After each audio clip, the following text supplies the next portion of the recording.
Every time I off-road on a rocky terrain trail like the Rubicon or maybe some in Big Bear, my rear bumper is getting caught up pretty bad with the cross member. So we're going to do what we can to fix the problem in this video.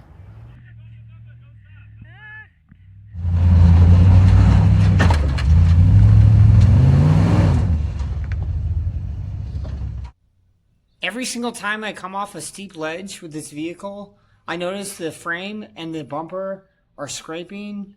It's causing me to do worse on the trail, quite frankly.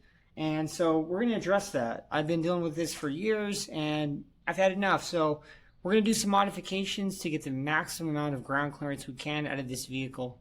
So the front bumper has been pretty awesome. This has a lot of ground clearance, but if you have a 4th gen 4Runner, the main problem is these hooks, right? So this is the lowest point here and it's been bent before. So we're going to address this problem too in this video. All right, we're going to measure the height and distance first.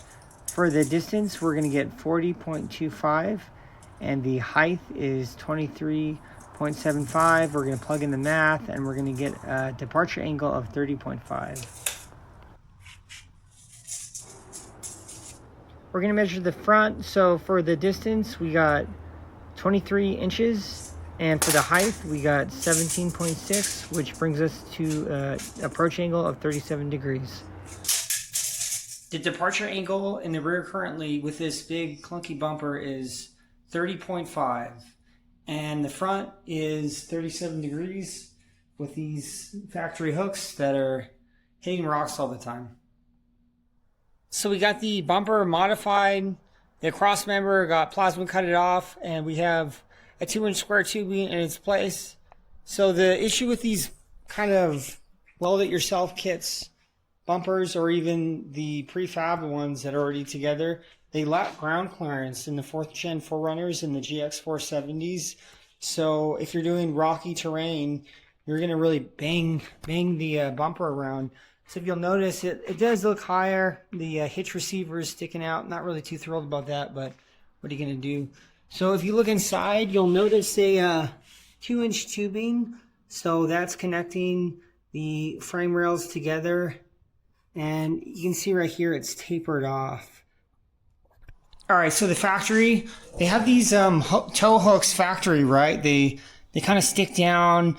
And they were getting caught in all these rocks on hard trails like the Rubicon and stuff.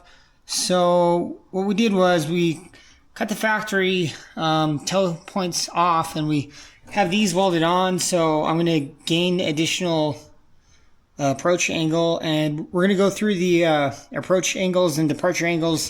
And we're going to see the difference and if this modification was really worth it. So after everything is said and done, we've gained about 2 degrees on both the approach and departure angle. So think twice about buying the factory style off-road big metal heavy bumper because it's not going to do anything for the approach and departure angle. Some do, but usually the ones that do for the rear, they have the cross member delete. So look into that, and the towing capacity is not going to be the same from the factory. Obviously, I'm not an engineer, but anyway, we're going to go over the numbers right now. So the front started off with a departure angle of 37. After the cutting of the hooks, we got to 39 degrees of approach angle, which is a gain. And in the rear started off at a 30.5 departure angle. After the bumper modification, it moved up to 32.5. So this is going to mitigate some of the issues with the rocks. But still, if I was to do this all over again, I'd probably buy a different bumper or get one custom made, depending on what I could afford. Anyway, guys, hope you liked the content. And if you did, subscribe. Thanks.